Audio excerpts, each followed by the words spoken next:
Father, and the Son, and the Holy Spirit. Amen. Well, they made it. The kings got here. There they are, sitting right up there at the crest.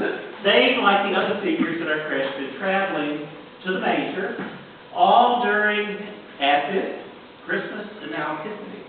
And finally, the kings have come to show us where they went as they followed the star. Well, Isaiah gets things started tonight as he, in that wonderful poem that Isaiah writes, says, "Arise, shine, for your light has come, and the glory of the Lord has risen upon you. For darkness shall cover the earth, and thick darkness the peoples. But the Lord will rise upon you, and his glory will appear over you. Lift up your eyes and look around," the prophet Isaiah says. Lift up your eyes and look around. Now, the chances are that if we went out on a clear night and lifted our eyes up and looked around, the truth is we probably wouldn't see very much. We see very little outside at night, looking up, because we are city dwellers. We live with light all the time and all night. Lights of the artificial kind, street lights, house lights, store lights, car lights. We even have night lights in our house. These artificial lights, while good and useful, they keep us from seeing the real light or the real light.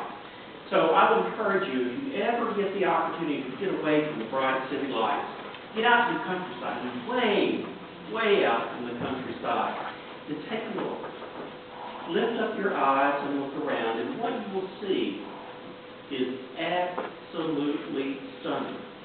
That's because the night sky is absolutely filled with light.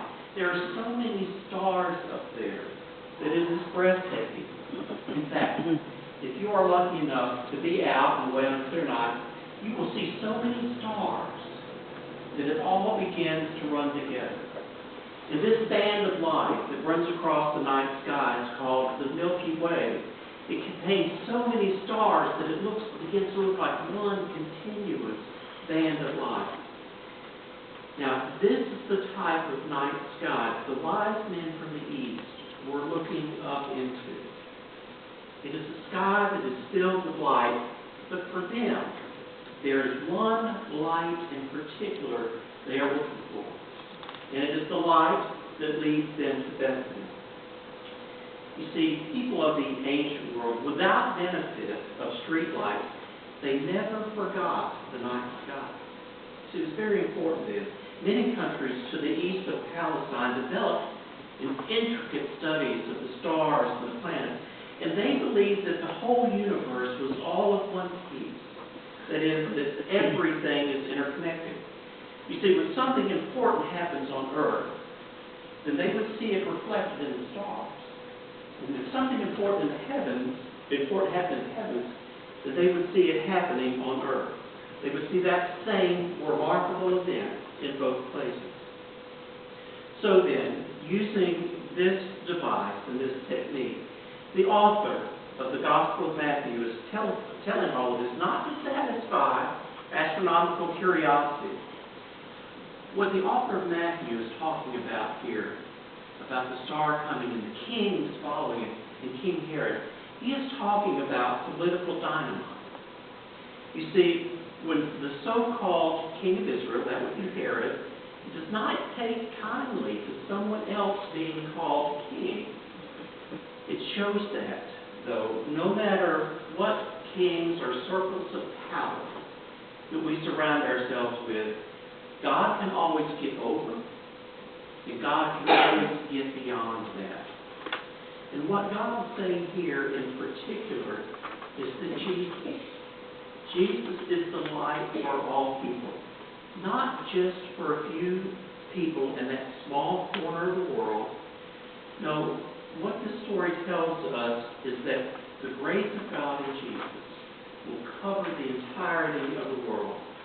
And trying to stop that grace and power is like trying to hide all the stars in heaven. Ultimately, it cannot be done. Again, what the Gospel of Matthew is saying by this event is that people everywhere, all people everywhere, will be blessed by God in Jesus. This is what God chooses to do for all people, for all time, and in all places. And when we have the opportunity and the grace to encounter God in Jesus, we are enlightened. That is, we are enlightened from the inside out. Our minds think differently and clearly.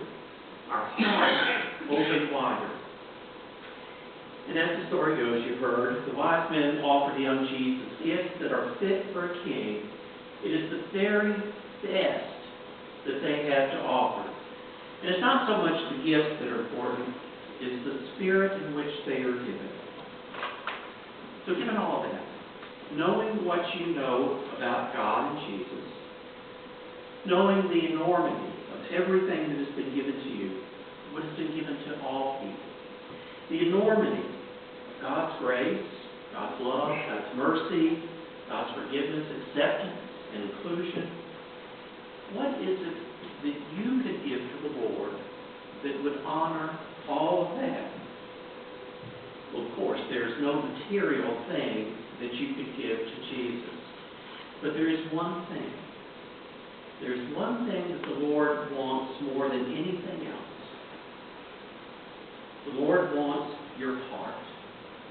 He wants your heart because the Lord has already given you His heart.